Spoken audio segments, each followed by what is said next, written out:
adalah tesis besar gue terhadap cryptocurrency. Di sini ada yang ngikutin gue dari lama nggak? Ada yang ngikutin gue dari lama? Oke, dulu kan kalian banyak tahu, gue itu mungkin kalau kalian kenal awal-awal, sebenarnya dari awal tuh gue dari saham. Tapi di sini gue akan jelasin kenapa sebenarnya gue transisi ke kripto dengan cara yang sangat drastis. Gue bakal jelasin apa pemikiran gue. Jadi kenapa kelasnya itu tesis besar kripto.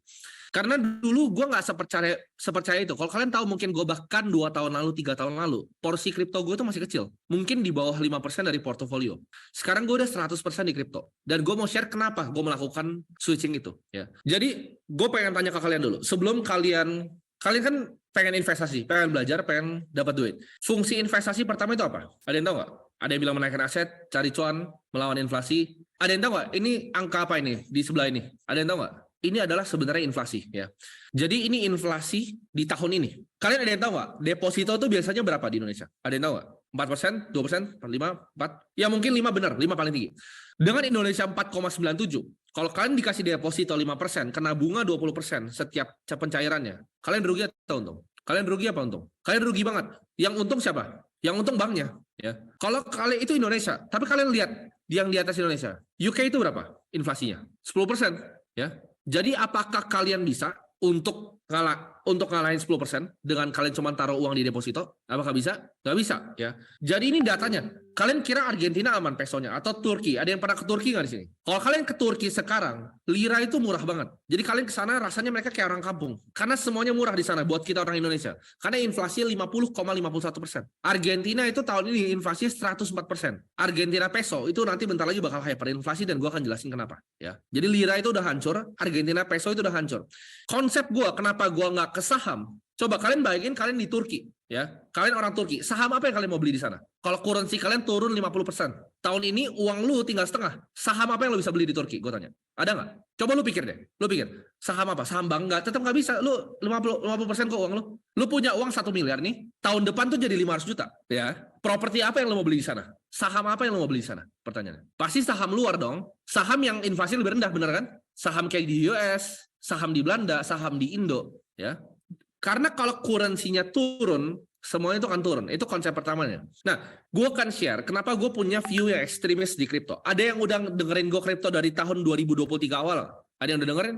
Kalian dapat cuan berapa? Lebih banyak gak? Dari semua kalian nabung di saham sebelum kenal gue. Kenapa? Karena kalian cuma dengan beli Bitcoin, kalian naik 83%. Ada yang tahu IHSG sampai berapa sekarang? 0,95 minusnya. Ya. S&P 500 itu baru 7%. Gold itu baru naik 11%. Sedangkan Bitcoin itu naik 83,62%. Ya. Kenapa bisa kayak gitu? Ada yang tahu nggak?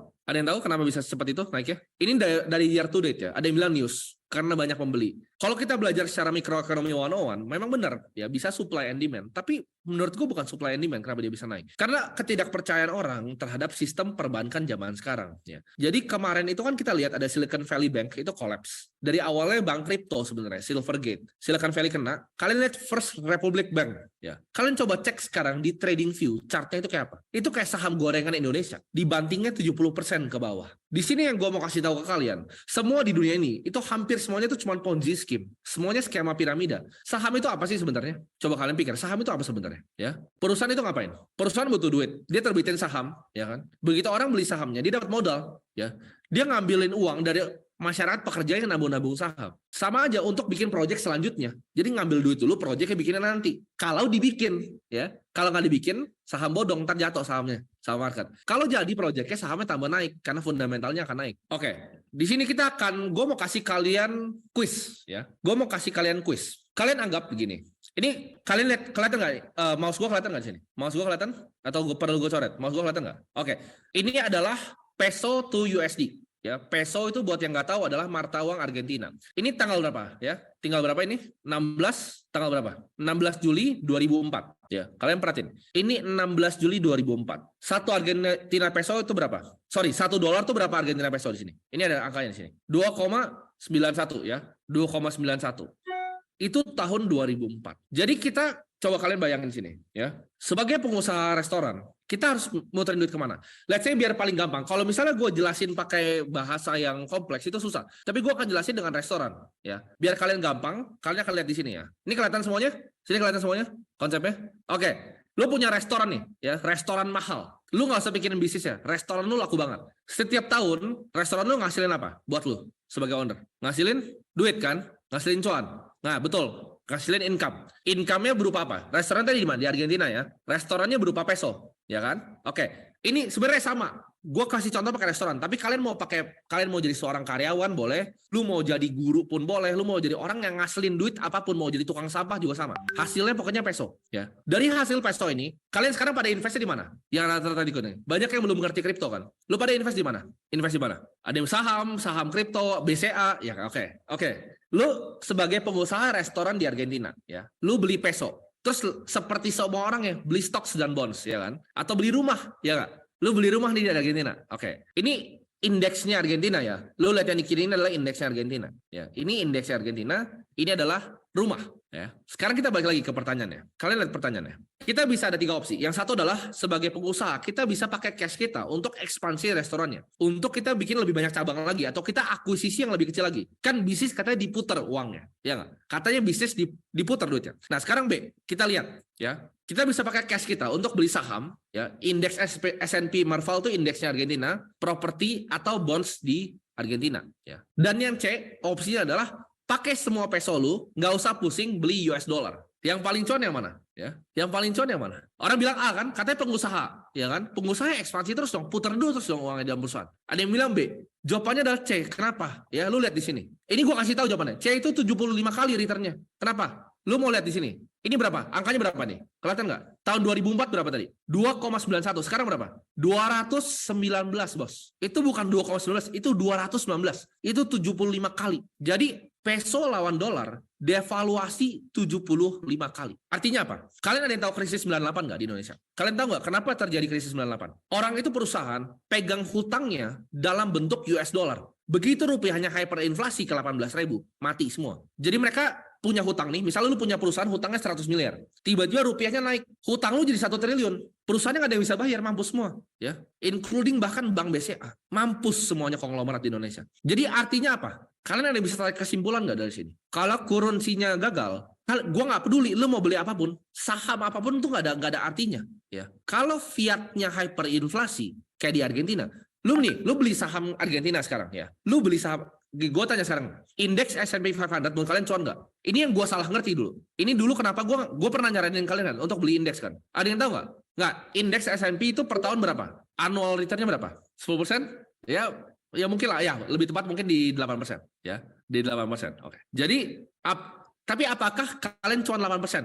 Gue mau tanya kalian, apakah indeksnya kalian beneran cuan nggak sih 8%? Nggak, kenapa? Ada yang tahu nggak kenapa nggak? Kalah sama inflasi kurang tepat. Nanti gue akan jelasin di belakangnya. Tapi gue mau kasih kalian di sini. Jawabannya dari semua ini ya adalah kita selalu pindah ke kursi yang kuat. Ini 219 kali. Jadi lu kalau jadi orang Argentina, penting nggak lu beli saham? Kalau lu bisa balik waktu nih, penting nggak? Penting nggak lu beli properti? Penting nggak beli bonds di sana? Bonds Argentina, ada yang mau beli nggak bonds Argentina? Lu bahkan pegang emas di sana, apa yang terjadi nanti? Bisa ditarik sama pemerintahnya. Kalian kira emas itu nggak bisa ditarik sama pemerintah? Ada yang tahu nggak? Emas fisik, Amerika pernah narik 2 kali. 1930 lu cari. Amerika itu narik emasnya, ya. Lu cari lagi, ya. Banyak masih tempat-tempat lain. Jerman itu pernah ditarik karena mereka krisis dan pemerintah mau semua emasnya kembali. Jadi emas itu bukan sesuatu yang kita bisa, ya betul, ada yang bisa jawab tuh. Untuk danain perang, ya. Jadi mereka untuk danain perang mereka perlu tarik semua emas masyarakatnya. Dan lu bisa ngapain kalau pemerintah bilang, "Oke, gua akan tarik semua emas lu." What can you do? Jadi ini ada ceritanya, waktu itu di Argentina, ada orang untuk ngelawan ini, ada yang punya ide lain. Ada yang tahu dia beli apa? Jadi pesonya ditukar sama apa? Ada yang tahu nggak? Bukan. Dia nggak beli kripto. Dia nggak beli silver, dia nggak beli komoditas. Dia beli mobil. Dia beli mobil bekas. Dia beli sampai ratusan mobil bekas. Dan terbukti harganya mobilnya itu lebih naik, lebih cepat dibanding pesonya. Enggak, bukan mobil eksotis, mobil biasa. Ya, mobil biasa. Itu sampai ratusan dia beli. Apa yang terjadi? Pemerintahnya tarik semua mobilnya. Disita akhirnya. Karena dibilang dia nuker peso untuk semua mobil. Adil nggak? Nggak adil. Jadi apa yang kalian bisa beli sebenarnya di dunia ini? Ini yang bikin gue mikir. Kalau misalnya currency di negara yang gue tinggal, ya, misalnya gue di Argentina, ya, gue di Turki. Apakah ada yang bisa? Gue diversifikasi kemana? Properti di Rusia, ya? Nggak bisa. Jadi kalau currency gagal, semuanya itu kan gagal. Lo lihat di sini. Kalian di Venezuela, ya. Coba kalian ke Venezuela. Kalian mau diversifikasi di mana sana? Coba, aset ada apa aja? Sebutin aset. Ada saham, ada properti, ada obligasi, ada emas, ada reksadana. Coba ada yang berani nggak di sini? Beli reksadananya Venezuela. Gua tantang kalian. Ada yang berani nggak? Kenapa? Karena fiatnya apa? hyperinflasi. Lu kalau lihat nih, gue balikin ya, lu lihat ya. Ini apakah nggak tinggi nih? S&P Merval tinggi nggak naiknya? Tinggi, naik nggak tingginya? Naik, ini tinggi loh naiknya. Ya ini sekitar 10% per tahun indeksnya Argentina. Tapi ada fungsinya nggak? Kalau currency lu setahun naiknya 100%. Indeks lu 10% ya per tahun. Currency-nya 100% per tahun. Jadi kalau lu jadi orang Argentina belinya apa? Selalu currency yang lebih kuat, betul nggak? Makanya orang tua kita zaman dulu ada yang nabungnya US dollar. Kenapa orang tuanya nabung US dollar? Ada yang tahu nggak? Kenapa nabungnya US dollar? Karena currency-nya mereka pikir lebih kuat dibanding rupiah. Nah, tapi kita harus, makanya ini teksisnya kan. Gue kan ajak kalian terus pikir, ya. Gimana caranya konsep berpikirnya? Karena kalau lu cuma mau belajar kripto kayak Bitcoin itu apa, blockchain itu apa, ya, fundamentalnya apa, cara baca white paper gimana, nggak akan nyampe di otak lu. Lu harus ngerti fundamental kenapa berpikirnya di pertama kali ya. First layer thinking itu apa? Cara mikirnya gimana? Konsep dasarnya itu apa? Kalian perhatiin. Kalian lihat ada hal yang sama nggak di sini? Ini kiri apa? Peso to USD ya. Turunnya berapa? 75 kali ke bawah ya. Kita hitung devaluasinya. Sekarang ini dolar ke Bitcoin. Mirip nggak? Ayo. Ini yang bikin gue keluar dari saham. Karena kalau rupiahnya kalah sama dolar, dolarnya kalah sama Bitcoin, buat apa gue beli saham? Buat apa gue pernah beli obligasi? Ya, turunnya 98,88% dolar. Ya, ini 75 kali devaluasi. Ini lebih jauh devaluasinya ke bawah. Jadi kalau kalian jadi organ Argentina, daripada kalian beli dolar, lebih baik beli a stronger currency dibanding dolar. Ya, jadi selalu pindah ke currency yang lebih kuat. Jadi Bitcoin itu ibaratnya currency yang lebih kuat. Chinese yuan nggak juga. Kata siapa? Kalian lihat di sini. Ini chart kiri adalah Bitcoin ke USD. Ini yang kalau kalian cari di Google, ya. Kalian lihat bedanya nggak? Bitcoin to USD sama Bitcoin sama Argentina peso. Kenapa di sini cuma nyampe sini Argentina peso naiknya ke atas pairnya? Mulai nangkep nggak kalian konsepnya? Kenapa? Karena mata uangnya turun 100%. Karena Bitcoin ke pesonya lebih tinggi. Jadi lo kalau orang Argentina yang pegang Bitcoin, lo kan jauh lebih kaya dibanding yang nggak punya Bitcoin. Kenapa gue contohnya pakai Argentina, nggak pakai rupiah? Nah, nanti gue kena nih sama BI. Tapi kalian ngerti nggak konsepnya? Sebenarnya sama. Ada yang bilang rupiah belum begitu. Nanti gue akan tunjukin di sebelahnya nih, lebih seru lagi nih, nextnya lebih seru lagi, ya. Ini adalah currency paling kuat, US dollar. Sekarang kan orang bilang mau dedolarisasi, BRICS segala macam. Menurut gue bullshit, dolar nggak akan turun terlalu dalam. Kenapa? Karena dolar itu masih dipakai di semua trade di dunia. Di IMF aja, ya, dolar tuh masih gede banget. Ya. Jadi ini intinya, kalau currency-nya inflasi, semuanya disampah. Sahamnya disampah, sahamnya nggak berguna, propertinya nggak berguna, semuanya nggak berguna. Ya, oke. Tadi ada yang bilang apa? Ada yang bilang apa tadi? Rupiah aman. Oke, kita lihat rupiah aman. Di sini gue mau kasih kalian, ya, ini adalah gambaran dari credit default swap. Ada yang tahu nggak CDS itu apa? Credit default swap itu apa? Jadi kenapa gue bisa prediksi Credit Suisse bangkrut dari tahun lalu? Karena gue lihat CDS-nya banyak yang beli. Ya, ada yang bilang asuransi, betul. Kalau di fund itu bisa dijadiin sebagai sebenarnya asuransi. Ya, betul. Jadi intinya ya ini bahasa manusianya. Gue nggak mau jelasin credit default swap di sini ya. Di sini gue mau jelasin bahasa manusianya. Intinya ini orang market, orang-orang paling pintar di dunia itu ngebet bakal jatuhnya berapa persen. Intinya gitu. Lu perhatiin, probability of default. Artinya apa? Kemungkinan currency-nya default atau jadi kayak Argentina. Kalian perhatiin yang paling bawah, Turkish lira berapa? 77,66%.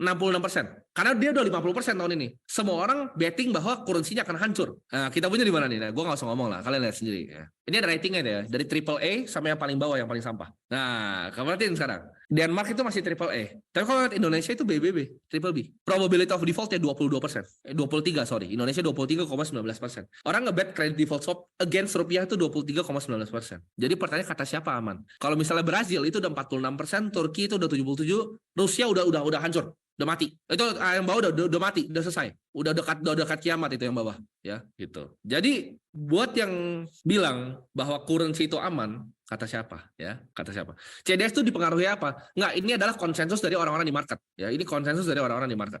Nah, move of stronger currency itu sebenarnya udah ngomongin sama JP Morgan. Dia bilang gold is money, everything else is credit. 1912. Kalian tahu nggak? US dollar pada 1971 itu apa yang terjadi sama US dollar? Gue pernah bahas di video YouTube gue apa yang terjadi. Di peg, lepas backing sama emas, cabut sama emas, betul. Saat US dollar dicabut sama emas, US dollar itu menjadi kredit. Kalian ngerti nggak? US dollar itu sama dengan hutang. Di saat itu dilepas dari emas. Karena itu adalah betul mata uang angin. Ya. Jadi cash yang kalian pegang, ini gue ada cash nggak? Gue cari cash. USD gue nggak ada sih. Tapi cash yang kalian pegang, ya, ini cash yang kalian pegang. Ini dari angin. Ya, ini tuh di back sama kepercayaan. Semua itu fungsinya cuma kepercayaan. Gue mau kasih konsep yang kita balik waktu dulu ya. Kita kan mau belajar tentang uang nih. Kita mau belajar tentang uang fiat ya. Ini adalah uang fiat nih. Ya, ini note baru nih ya. Ini uang fiat. Gue akan ajarin kalian tentang uang fiat. Kenapa gue keluar dari semua investasi yang lain? Pertama, sebelum terjadinya kertas ini apa? Sebelum terjadi uang kertas ini dulu pakai apa? Kalau misalnya gue mau beli aqua nih, pakai apa? Tukar kan? Misalnya gue punya buku nih, ya, gue punya buku tukar. Tapi problemnya dengan barter apa? Ini gue tulis di sini, lack of economic skill. Contohnya, kalau lu tukar ikan, misalnya kalau ikan buat daging mungkin masih cengli. Tapi kalau ikan buat rumah, apa yang terjadi? Ikannya kan banyak banget tuh. Begitu rumahnya udah selesai ditukar, ikannya udah basi. Ngerti nggak? Sama kayak lu apel. Lu apel tukar misalnya untuk komputer deh. Apelnya banyak banget, komputer sedikit. Apelnya udah busuk, komputernya baru datang. Ya, jadi lack of economic skill. Nah, setelah itu, setelah dari awal barter berubah jadi apa? Tahu? Ini apa nih? Kalian tahu nggak ini? Kerang, betul. Pakai kerang, ya. Jadi uang itu cuma sekadar store of value. Kalian ada yang tahu nggak di penjara tuh uangnya pakai apa? Ada yang tahu? Di penjara uangnya pakai apa? Ada yang tahu? Ini jadi, kalian percaya nggak? Ini bisa jadi uang, betul. Kalian bisa jawab. Ada yang percaya nggak? Ini tuh uang loh di penjara. Buat kalian punya teman yang pernah di lapas, ini uang mahal. Kalian bisa pakai tukar buat macam-macam loh ini, ya. Rokok, ya. Dan di sini kalian lihat kemajuan teknologi bikin kerang tuh jadi gampang ditemuin, ya kan? Begitu kerang gampang ditemuin, apa yang terjadi?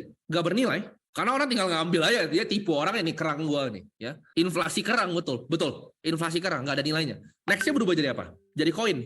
Nah, tapi koin itu dulu sebenarnya apa sih? Emas kan? Nah, kenapa pertama kali jadi kertas? Kenapa pertama kali jadi kertas? Bukan mudah dibawa.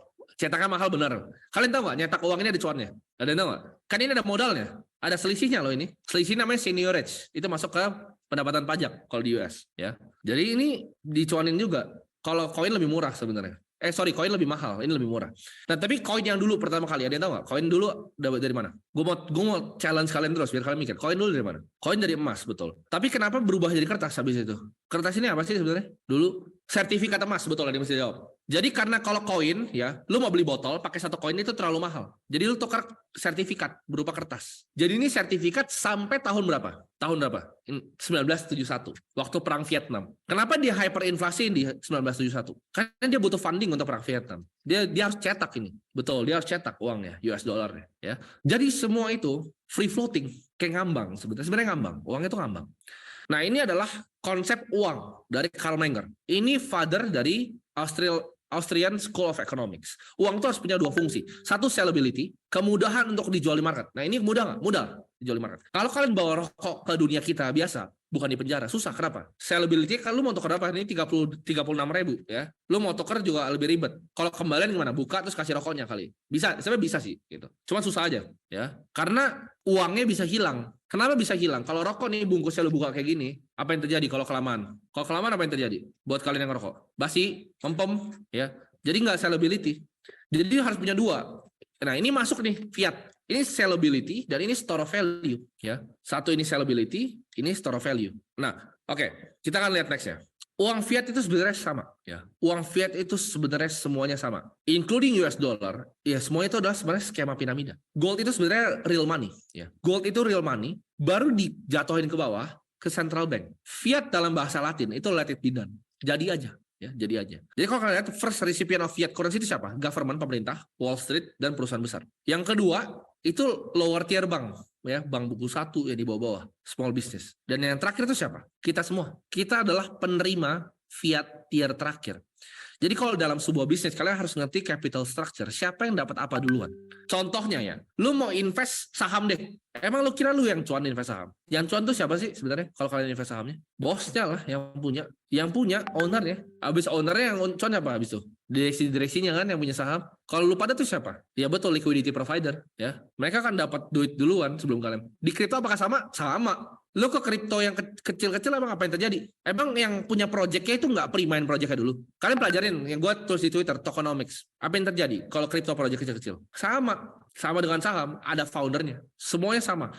Kalau lu ngerti ya siapa yang diprioritasin duluan dalam namanya capital structure, lu kan lebih sering cuan. Contohnya di saham, ya common stock tuh yang paling bawah. Lu semua tuh udah paling nggak dipedulin sebenarnya. Di atas common stock apa? Ada yang tahu?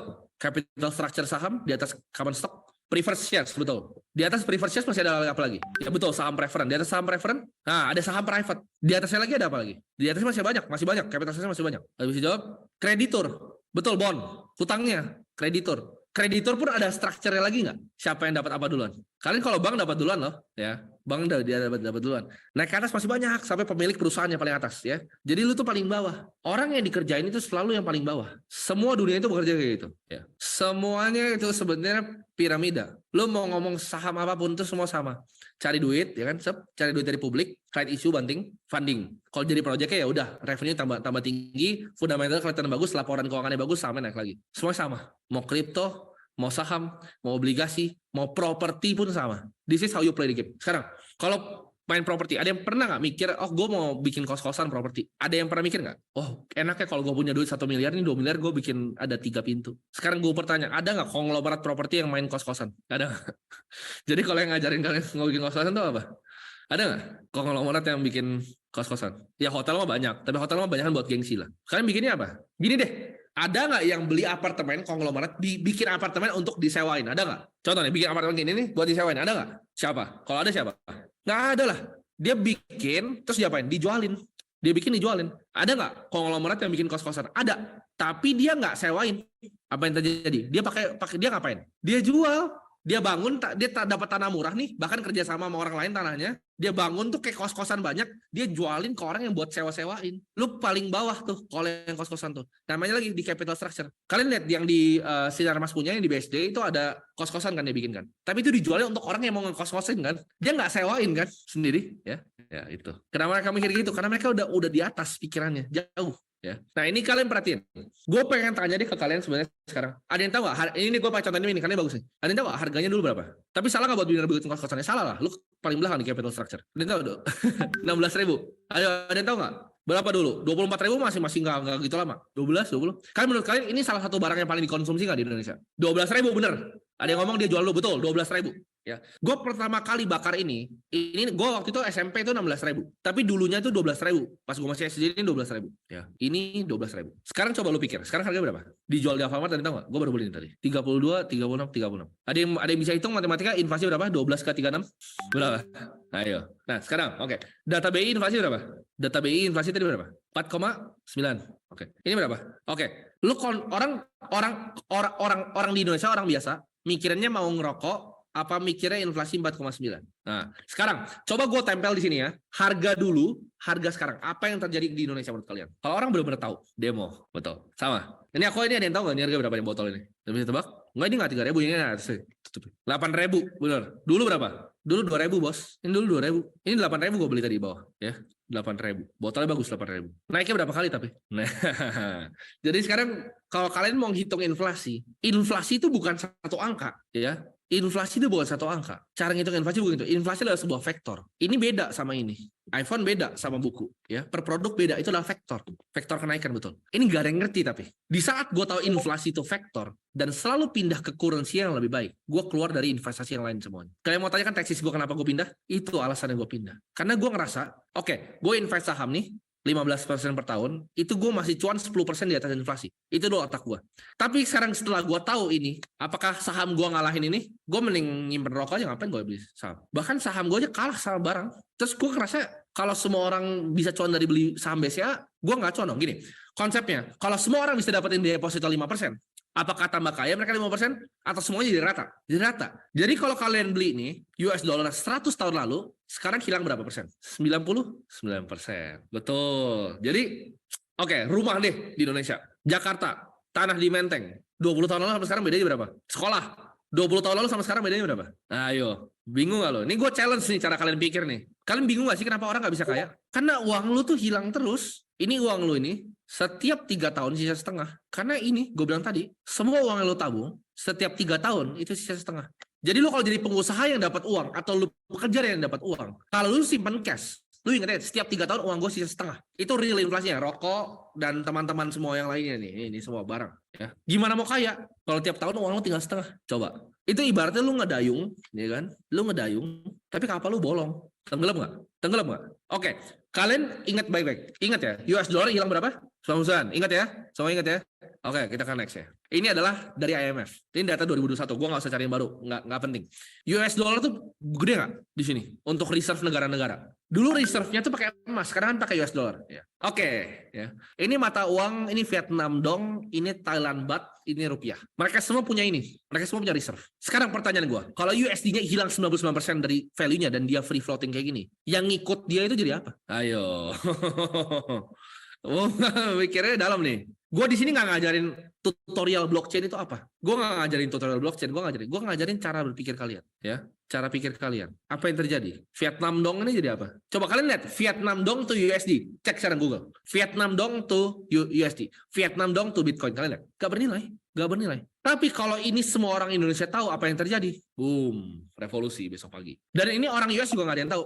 Kalian kira kalau ini di print nih, dilempar di semua rumah orang US, apa yang terjadi? Chaos. Tapi dunia ini tuh unik. Layaknya kapitalisme, nggak bisa semua orang jadi kaya. Nggak bisa semua orang ikut ini. Yang ikut kelas ini cuma berapa? Berapa? Yang ikut kelas ini berapa? 1.000 kan? Nah, yang nggak tahu ini berapa banyak? Ada bilang suara hilang nggak suaranya? Aman? Aman ya. Oke. Ayo. Dari berapa?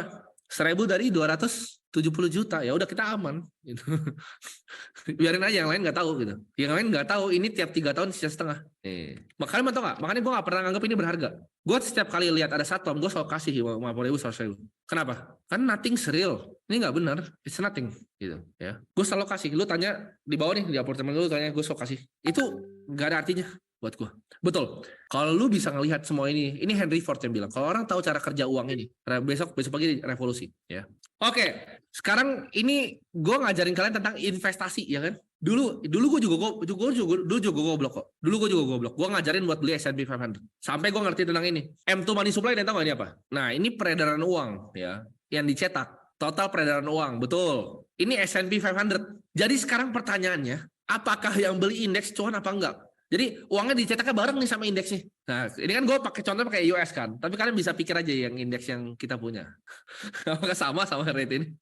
Sama. Rate-nya sama, sejalan. Makanya orang pada takut kalau orang ngerti kripto. Betul, kantong kiri, kantong kanan. Jadi di US tabungannya bukan uang, tapi tabungannya apa? S&P 500. Pindahin uang dari para orang susah yang cuma kerja biasa, tabung di indeks. Ada yang tahu nggak? 50% dari return S&P 500 itu dari siapa? 50%. Ada yang tahu? Dari Apple dan satu lagi, bukan Coca-Cola, jauh, Coca-Cola mah gembel. Microsoft, betul. Apple dan Microsoft itu nyumbang 50%. Jadi lu kerja nih kan? Kerja, ya kan? Ambil duit, yuk tabung di indeks. Lu kasih ke siapa uangnya? Tim Cook sama Bill Gates. Coba kalian pikir. Kalian coba pelajarin dalam tentang World Economic Forum. Kalian cari di sana, dalam coba. Kalian pelajarin tentang Vanguard. Yang bikin indeks ini siapa? Namanya John Bogle. Ya, Fu Index. Itu siapa yang bikin? John Bogle. Pelajarin secara dalam, dan lu nggak akan beli indeks lagi. Ya, lu nggak akan beli indeks lagi. Karena itu cuman pindahin uangnya dari orang nggak punya ke orang yang punya. Jadi mereka cetak uangnya, dibagiin ke yang nggak punya, dipindahin ke yang punya, ngerti nggak? Cetak uang ini, ya kan? Terus lu kerja nih, kerja dari pagi jam 7 malam pagi sampai jam 9 malam. Dikasih gaji, nih gaji lu 3 juta. 3 juta, tabung ke indeks.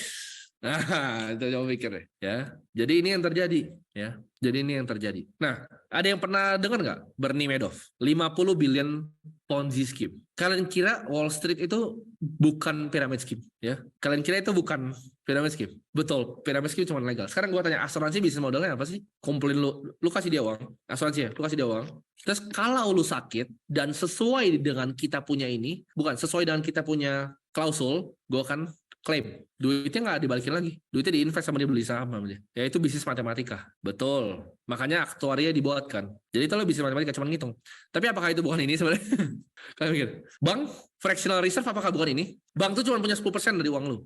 90-nya diputar-putar sama dia. Jadi kalau kita tarik 20% dari semua uang kita, bangkrut dia besoknya. Namanya bank run. Udah terjadi di US. Udah terjadi. Ya, orang udah mulai sadar nih. Ya, First Republic Bank udah terjadi. Ya. Jadi dari problem ini, ya, dari problem tahun 2008 krisis ini, diciptakanlah namanya Bitcoin. Jadi Bitcoin itu hard money. Ya. Problemnya dengan fiat apa? Problem pertama dengan fiat apa? Tidak ada yang namanya supply cap. Bisa dicetak berdasarkan kepercayaan, bahkan tidak ada satuan emasnya. Ini reserve-nya cuma US dollar dan sedikit emas. Kalau Cina udah mulai buang US dollarnya, dia mulai ambil holding emas. Tapi what's the better alternative? Kalau emas kita bisa ditarik. Jawabannya orang harus ciptakan. Jadi dunia ini lucu. Dari zaman dulu kita berburu. Ya, dari zaman dulu kita berburu. Apa yang terjadi? Dulu kan kita dapat daging nih, makan langsung mentah. Karena problem itu manusia menciptakan yang namanya, manusia ciptakan apa? Api. Betul, ini adalah sebuah evolusi berpikir dari manusia. Ya. Manusia itu 1904.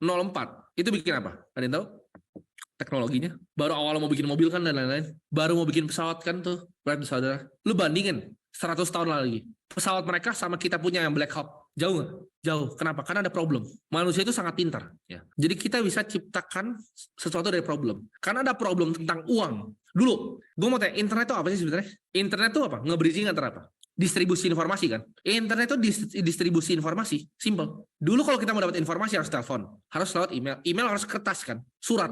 Tapi informasi jadi distribusi, karena informasinya bermasalah. Setuju? Informasi bermasalah jadi diciptakan internet. Kalau sekarang uang bermasalah jadi diciptakan Bitcoin. Jadi ini solusi dari uang. Ini kertas cuma 9 lembar. Bitcoin a peer-to-peer electronic cash system. Gue nggak akan jelasin secara dalam, karena ini bisa mungkin 10 jam lagi kalau gue jelasin tentang Bitcoin. Ya. Ini masih panjang, tapi gue mau kalian tesisnya ngerti dulu. Lu bisa cari sendiri nanti bebas. Ya. Ada yang bilang, tetap aja kekurangannya. Belajar dulu yang dalam ya, belajar dulu. Jangan komen sini, belajar dulu. Karena ilmu lu masih cetek banget ya. Di sini jadi, gue mau ngajarin orang-orang yang mau belajar. Jadi gue nggak perlu orang yang sok pinter. Di sini kita lihat, Bitcoin a peer-to-peer electronic cash system. Ini kertas 9 lembar. Cuman disebar di internet. Jadi aset nomor 11 paling berharga di dunia. Bayangin nggak? Kertas 9 lembar. Saat ini ya aset ke-11 paling berharga di dunia. Kok bisa? Ada yang bingung nggak? Kenapa bisa? Ini cuma kertas loh. Ke-1 tuh masih emas. Emas tuh 12 triliun. Ya. Sekarang kita akan coba lihat teks lagi konsepnya. Kalian harus belajar, ini structure dari sebuah scientific revolution. Ya. Ada yang bilang tadi, pertanyaan bagus. Bitcoin kalau 21 juta, jadi yang nggak punya gimana nanti? Bitcoin itu bisa dipecah jadi 100 juta unit, satu koinnya. Jadi Satoshi namanya. Ya. Satoshi kalian bandingin sama currency nanti. Ya. Jadi Thomas Kahn bikin yang namanya scientific revolution. Kalau kalian tahu dari S-curve, ini selalu kayak ini. Pertama, ada paradigm. Ya, jadi ini ada normal belief dan practice. Contohnya paradigm itu adalah uang. Normal science, research confirms the validity of the existing paradigm. Artinya apa? Oh, nggak apa-apa kita pakai fiat. Nextnya, anomaly. Minor changes according to research. Anomali ini mulai terjadi nggak di perbankan? Ada yang kira nggak Credit Suisse bakal bangkrut? Ada yang kira nggak? Gue dulu dikatain gila loh 1 tahun lalu pas bilang. Gue udah prediksi. Gue dikatain gila dulu. Sama teman-teman gue di capital market pada bilang, oh dari mana lu? Ya kan? Pas di Greyhound gue pernah bilang, ada yang datang waktu itu acara gue di Greyhound Menteng. Gue bilang Credit Suisse akan bangkrut. Orang ketawain gue. Teman-teman gue sendiri ketawain gue. Nextnya major changes. Gebak gitu. 2008. Hancur semuanya. Apa yang terjadi? Revolusi science. Selalu begini. Dari zaman dulu. Selalu begini. Saat terbaik untuk kita masuk ke sebuah teknologi, itu di saat orang pada nggak percaya. Ya. Orang nggak percaya, tapi orang semua udah tahu. Bapak lu mungkin udah pernah dengar Bitcoin, tapi dia nggak percaya. Itu saat terbaik untuk masuk ke sebuah aset. Di saat semuanya masih skeptis, tapi semuanya udah tahu. Artinya kita udah di tahap apa? Kita di tahap apa? Anomali. Udah terjadi anomali. Ya. Tinggal gedebek, gede, baru orang semua pakai Bitcoin. Orang udah tahu semuanya, tapi belum percaya. Kalian ada masih skeptis nggak di sini? Yang masih pikir, aduh Bitcoin koin apa nih? Nah itu kalian persis orang-orangnya. Lu nggak ngerti teknologinya. Otak lu belum sampai. Ya. Bukan teknologi yang salah, otaknya belum sampai. Gue juga dulu sama, otaknya belum sampai. Belajarnya susah. Kalian perhatiin, trajectory dari teknologi revolusi. Selalu gini, ya. Dia selalu bentuknya S-curve. Tapi adopsi paling cepat adalah di saat mau terjadi S-curve ini. Ya. Jadi buat kalian, setelah ikut kelas ini, kalian coba pelajari tentang Bitcoin apa itu, caranya gimana. Ya. Orang itu selalu dikira gila sampai dia terbukti benar. Gue juga dikira gila, kalau ntar bakal banyak yang hujat kan. Ngapain sih ngajarin kripto. Kalian lihat di Twitter. Kripto ya. Orang ketawa pas gue beli kripto. Tapi buktinya apa? Dari Januari gue udah bantai semua fund manager yang ada di Indonesia. Nggak ada yang dapat 80%. Cari di satu pun, KPD, reksadana manapun nggak ada yang 80%. Year to date. Gue cuma beli Bitcoin dan tidur. Mereka capek-capek, cari analisnya ini. Lebih efisien yang mana? Beli apa? Bitcoin. Kenapa? Karena ini sama kayak di Argentina tadi, restoran tadi. Kalian ngerti restoran tadi nggak? Ngerti restoran tadi nggak? Jadi kalau misal kita punya tadi uang tadi, bagusnya tuker ke stronger currency. It doesn't matter sahamnya, it doesn't matter propertinya. Nggak penting. Ada yang tanya bawa bodyguard ke kemana-mana? Ada, aman kok. Gue selalu ada. Gue ada security team aman. Jadi sama ya, ini dokter ini ya, Ignaz Semmelweis, kalian cari. Dia itu bilang ke dokter-dokter, kalau sebelum operasi cuci tangan dulu. Apa yang terjadi? Kalian tahu nggak? Dia dimasukin RSJ loh, dimasukin rumah sakit jiwa. Bukan cuma dibilang idiot, dia disiksa dan dimasukin ke rumah sakit jiwa. Cuman karena bilang sebelum operasi biar bersih tangannya cuci tangan dulu. Dibilang idiot. Abis mati apa yang terjadi? Semua orang harus cuci tangan dokter. Jadi gini, itu scientific revolution. Tingkat kelahiran yang berhasil naik. Jadi kalau kalian percaya kripto itu sama kayak internet tahun lalu ya. Gue bakal patahin semua kepercayaan kalian. Kripto akan menggantikan perbankan tradisional seperti surat digantikan dengan email. Ada yang percaya nggak? Kalau internet tadi gue bilang merevolusi distribusi informasi, kripto itu bakal merevolusi uang. Ya. Internet itu distribusi informasi, kripto itu merevolusi uang. Ada yang tanya, waduh gue skeptisnya sama kripto. Ada yang tahu nggak? Orang paling kaya di Meksiko itu siapa? Ricardo Salinas di Lego. 60% asetnya dia di Bitcoin. Apakah lu lebih pintar dari dia? Harta dia 13 billion US dollar. Itu berapa ratus triliun tuh? 100 berapa? 150 triliun. Lu lebih pintar dari Ricardo Salinas kak? Yang bilang, oh Bitcoin itu scam. Apakah lu lebih pintar dari dia? Terus kenapa lu bisa bilang bahwa Bitcoin itu bukan aset yang bagus? Dia taruh 60% liquid portofolionya. Gelas lu kayak sebenarnya uang lu ya gini ya. Finance dan fitness itu unik. Mau tau gak kenapa gue bilang finance dan fitness itu unik? Kalau lu datang ke gym, badan lu kurus krempeng nih, lu teori jago nih ya. Terus lu ngajar orang, ini cara bench press. Ada yang dengerin gak? Ada yang dengerin gak? Nggak ada. Dibilang lu kurus lu, goblok lu. Kurus, goblok. Gitu. Kalau di finance, ya, di finance, lu nggak punya duit nih. Atau let's say lu punya duit lah, tapi duit lu sedikit. Duit itu dikit nih. Kayak kan banyak tuh yang di Twitter tuh kan, yang gelarnya panjang tuh. Gelarnya panjang, tapi duitnya dikit. Gue punya ilmu bro. Terus dipercaya sama semua orang ilmunya. Karena dia kerja di instansi, ya kan. Gelarnya keren. Duitnya nggak punya. Itu kalau di gym itu sama. Teorinya banyak. Asetnya orang ya, kalian bayangin. Kalian di gym, orangnya kurus tapi pinter banget, gelar dia banyak. Lu mau dengerin gak sih? Nah ini, kalau bench press. Terus kenapa lu dengerin orang yang gak punya duit buat investasi? Gak masuk akal kan? Itu indahnya finance. Itu indahnya finance. Jadi kalau gue mau dengerin orang, gue liat yang kaya. Nih, Ricardo Salinas, hartanya ratusan triliun. Gitu. Gue seorang value investor. Ada nggak yang gue seorang value investor? Lu lebih pintar dari Bill Miller nggak? Ini muridnya langsung Benjamin Graham. Jadi dia punya fund namanya Miller Value Partners. Dia taruh 50% asetnya di Bitcoin. Ya, dia bilang take advantage of shares that are trading at discounted price, calling cryptocurrency misunderstood. Nggak dimengerti. Ini salah satu value investor legendaris paling jago yang pernah ada, yang pernah hidup di muka bumi. Kenapa Warren Buffett belum percaya Bitcoin? Karena yang percaya nggak Warren Buffett juga punya Bitcoin sebenarnya. Jangan dengerin apa yang dia ngomong, tapi yang lakuin. Karena dikit lagi umurnya kok. Nggak, salah. Dia punya kok. Ada yang tahu nggak dia punya lewat mana? MicroStrategy benar. Nah, jadi kalian jangan dengerin apa yang dia ngomong, apa yang dia lakuin. Dia punya saham di mana? Bank of, coba cari. Bank of, 30% di mana? Bank of America, betul. Bank of America itu punya 1% dari holder Bitcoin paling besar, Michael Saylor. Jadi dia punya, tapi dia ngomong red poison, hebat nggak? Dia punya juga digital bank di Argentina. Di Brazil. Ada yang tahu nggak namanya apa? Nubank. Nubank offer apa? Nawarin apa sekarang? Ayo, Nubank nawarin apa? Nah, gue challenge pemikiran kalian. Ya, betul. Anak-anaknya yang punya, dia punya stok Bitcoin. Orang nggak ada yang tahu tapi. Jadi sama ya. Kalau lu ngobrol bahkan sama orang-orang di instansi tertentu di Indonesia, kalian akan kaget banyak yang udah punya Bitcoin. Kalian akan kaget. Kan gue kan udah sering ngobrol ya. Jadi apakah kalian ini sama betul? Kayak Warren Buffett bilang dia tiap hari makan McD, makan Coca-Cola. Apakah benar? Apakah betul dia makan Coca-Cola terus masih sehat? Ya enggak lah, jualan.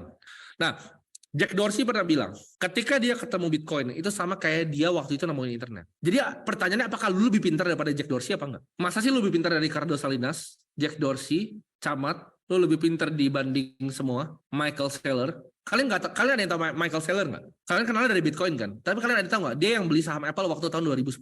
Saham Apple, Microsoft dia beli tahun 2010. Ini yang dia bilang. Ini gue akan ngomong, diversifikasi itu bullshit. Mau tau nggak kenapa? Ada yang mau tau kenapa? Coba kita balik ke tahun 2010 ya. Kita balik ke tahun 2010, lu beli sahamnya Microsoft. Sama fund manager yang diversifikasi, aset itu akan disuruh pecahin kemana? Dell, HP, IBM, ya nggak? Kan harus diversifikasi, ya kan? Karena itu blue chip waktu itu sama. Jangan all in di Microsoft. Beli Dell, beli apa lagi? IBM, apa ya? HP, apa merek komputer? Lenovo. Tapi apa yang terjadi? Begitu lu diversify Microsoft lu gembel, jadi gembel lu. Ya Microsoft tetap naik, tapi yang lainnya jadi gembel. Jadi diversifikasi itu adalah menjual winner untuk membeli losers. Mau gue ulangin lagi gak? Diversifikasi itu adalah menjual yang menang untuk membeli yang kalah. Jadi kalau kalian udah punya winner, stick to it. Lu suka Bitcoin, Ethereum, lu beli Bitcoin, Ethereum. Karena lu menjual itu, lu menjual yang menang dan lu beli yang kalah. Semua di saham sama. Kalau lu beli BCA doang dari tahun 2000, lu akan disuruh ngapain? Beli BTN yuk, beli yang lain yuk, BJTM yuk, beli bank-bank lain yuk sebelum di merger. Apa yang terjadi? Lu jual pemenangnya BCA untuk beli yang sampah. Itu diversifikasi gitu. Jadi apa kalau lebih pintar dari orang-orang ini? Jawabannya enggak. Udah pasti enggak, karena gua aja jauh lebih bego dari mereka. Ya. Ada yang bilang, oke, gua percaya kok, gue percaya. Tapi gua nggak berani. Gua nggak percaya, tapi gue berani. Ada nggak di situ? Gue belum percaya ini, tapi gue mau coba lah. Gue mau kosongin gelas, mau coba. Ini adalah namanya postmodern portfolio theory. Kalau kan kalian ada tahu modern portfolio theory nggak? 60-40 ya, yang dibikin sama Markowitz. Nah ini adalah postmodern crypto portfolio. Kalian lihat, di sini ada alokasinya ya. Stok sama bonds, 60-40 yang standar, sama yang paling agresif kripto, 57-38-5 kripto. Jadi 57 saham, indeks, 38 indeks obligasi, 5% kripto. Kalian lihat performance-nya. Dengan taruh 5% kripto di portofolio kalian lihat, naiknya jauh nggak? Ini yang 60-40 biasa, saham dan obligasi. Lu cuma naikin 5%, akan segini. Ya. Data dari mana ini? Ini ditarik dari semua data di dunia. Ya. Ini dari research-nya Grayscale. Ini semua indeks ditarik di dunia. Ya. Jadi kalau 5% dari aset lu masukin Bitcoin, apa yang terjadi? Portofolio lu akan mengalami kenaikan yang signifikan. Jadi nggak percaya boleh, tapi bego jangan. Ini data. Gitu. Ini data. Memang data historis itu nggak prediksi depan, tapi masa sih nggak akan terjadi seperti ini lagi? Ya. Jadi saran gue, taruh aja 5%. Apakah bisa gagal Bitcoin? Gimana cara gagal? Coba lu challenge gue, gimana cara gagal? Boleh, pertanyaan boleh. Gimana cara bisa gagal? Menurut gue lebih susah untuk bunuh Bitcoin. Jadi cara mikir untuk percaya atau enggak sebuah aset, ya. Kalau Satoshi muncul, oke, gua akan jelasin Satoshi muncul gimana terjadi. Kalau yang bikin kertas di buku ini hidup lagi, apa yang terjadi? Yang bikin kertas ini nih hidup nih, bangun lagi dari kubur, apa yang terjadi? Ya viral aja sih, viral. Tapi apa yang terjadi? Nothing. Satoshi hidup nothing, karena dia udah nggak bisa ubah apapun. Satoshi itu beli Bitcoin dia pre-mine juga, sama kayak semua orang lain. Kita Bitcoin sampai sekarang masih pre-mine. Satoshi mau hidup pun doesn't fucking matter. Dia nggak bisa ubah. Ya, protokol dia nggak bisa ubah. Itu bukan Ethereum Foundation, dan dia bisa hard fork setiap berapa bulan sekali. Jadi nggak akan kenapa-napa. Nah, sekarang kita ngomongin potensinya, masih jauh nggak? Ada yang tahu nggak global equity berapa? Ini gua tulis nih. Saham satu dunia itu harganya berapa? Total market cap saham 115 triliun dolar. Emas berapa? 12 triliun. Sekarang Januari 1980. Emas berapa? Di sini ada yang bilang nggak? Emas itu limited. Siapa yang bilang emas itu limited? Emas itu 2% setiap tahun nambah. Gua kasih tahu aja. Emas itu di mine 2%. Ya. Jadi makanya bisa naik market cap-nya. Jadi ini adalah gambarannya 10 tahun lalu. Kita lihat next-nya. Bitcoin sama equity. Sekarang udah turun. Ya. Di saat selanjutnya dibikin 831. Tapi Bitcoin kan turun 500-an. Jauh nggak? 500 billion ke 115 triliun global equity. Jauh nggak? Potensinya jauh nggak? Lihat aja. Balik lagi. Jauh nggak? Nah, lihat aja nih, lihat terus, ya. Nah, betul nih, ada yang kasih, thank you nih, Johnson. Gua akan bacain, ini dia benar. Properti itu marketnya 330 triliun, equity 115, bonds itu ini salah, bukan 3.000, bonds itu sekitar 100-an juga, ya. Jadi kalian perhatiin di sini. Kalau lu mau, kan ada yang value investor nggak? Value investor. Value itu apa sih sebenarnya? Kenapa Bill Miller beli Bitcoin? Value itu apa sih sebenarnya? Nilai. Ini under value nggak nih? Nih, slide depan muka lu nih. Ini under value nggak? Kan ada yang pernah ikut kelas gue nggak? Gue jelasin dulu pakai garis tuh. Under value nggak ini? Under value. Ya. Nggak, ini waktu slide-nya dibikin ya. Jadi angkanya ini sekarang ikutin harga sekarang. Nah, oke, gue mau beli Bitcoin karena under value menurut gue. Gimana caranya? Untuk pemula, lu bisa pakai namanya centralized exchange. Kalau udah canggih, lu bisa pakai DEX ya, kayak DEX segala macam. Tapi ini yang paling gampang. Lu bisa pakai yang global, tapi kalian cari yang Indo. Ya, Indo tuh ada banyak. Gua nggak disponsor siapapun di video ini. Ya, video ini mau webinar ini, kelas ini, gua nggak pernah disponsor. Gua nggak peduli duit. Ya, lu boleh pakai Binance, lu boleh pakai Coinbase, terserah, Kraken, semua terserah. Nah, kalau centralized exchange bangkrut, FTX gimana caranya? Betul. Lu mau beli mana? Mau di Ajaib kayak, mau di Pintu kayak, mau di Ajaib bin Ajaib, bebas. Yang penting yang bisa dipindahin ya. Kalau peluang gue nggak tahu dia punya walletnya apa enggak. Toko kripto boleh, dia punya walletnya. Indodax boleh, dia punya walletnya. Ya. Begitu lu punya, lu pindahin ke namanya cold wallet. Bingung apa itu cold wallet? Nah, lu harus ngerti kriptografi dulu nih. Jadi yang cuma beli di aplikasi terus nggak ngerti itu goblok kalian. Lu harus ngerti dulu isinya apa. Public key itu apa, kriptografi itu gimana, private key itu apa, seed phrase itu kenapa dibuat. Kalian harus ngerti. Begitu lu tahu cara belinya dan cara pindahinnya ke cold wallet ini, sudah udah cukup. Ya jadi kalian cuma belajarin ini. Buat gua ngajarin secara fundamental lu terlalu dalam. Nanti kalian bisa cari di YouTube, tempat lain terserah. Ya, lu bisa cari di tempat lain. Yang gua mau ajarin sini masih konsepnya dulu ya, konsepnya dulu. Jadi tesis besarnya. Jadi kalian bisa pakai sini, centralized exchange, baru kalian ke namanya cold wallet. Kalian harus ngerti tentang enkripsi. Ya. Nah di sini cara belajar cryptocurrency gimana? Cryptocurrency itu kompleks. Jadi kalau gua mau belajar di sini dari hashing ke transactionnya, itu mungkin butuh waktu 20 jam kali kita di sini ya. 20 jam ada yang siap nggak? Nggak siap kan kalian 20 jam. Jadi gue nggak akan jelasin semuanya di sini secara detail. Tapi mungkin di free class selanjutnya gue bakal jelasin ya. Di sini gue akan kasih kalian gimana caranya untuk beli, untuk belajar. Jadi untuk belajar, kalian bisa belajar di komunitas. Komunitas kayak misalnya di Reddit, itu kalian bisa belajar. Di YouTube kalian pun bisa belajar. Cuman kalau kalian belajar di YouTube tentang Bitcoin, itu scattered. Jadi nggak diwadahin sebagai satu tempat ya. Jadi yang gue akan sharing ke kalian di sini adalah akademi yang gue bikin.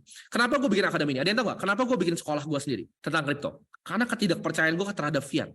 Gue mau push adopsi kripto di Indonesia. Ya. Ini nggak pernah diajarin.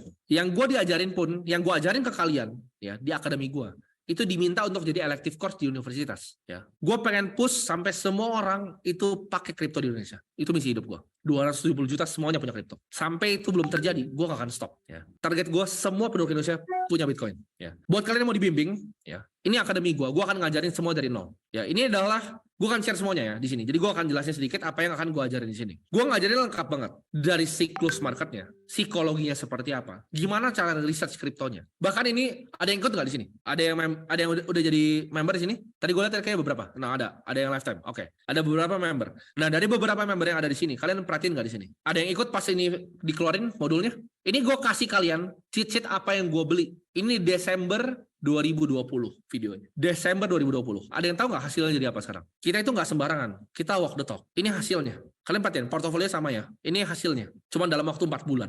Gue survei semua yang ikut, sekitar 2.000-an orang. 74% yang ikut, itu mendapatkan peningkatan sebesar 24% dari asetnya. Ini data real ya. Ini mereka yang isi sendiri dan ini survei dari 2.000 orang yang ikut. Memang gue nggak bisa jamin. Pasti bener. Karena pasti aja orang salah pencet lah, orang bego atau apa. Tapi 72% itu mendapatkan peningkatan sebesar 24%.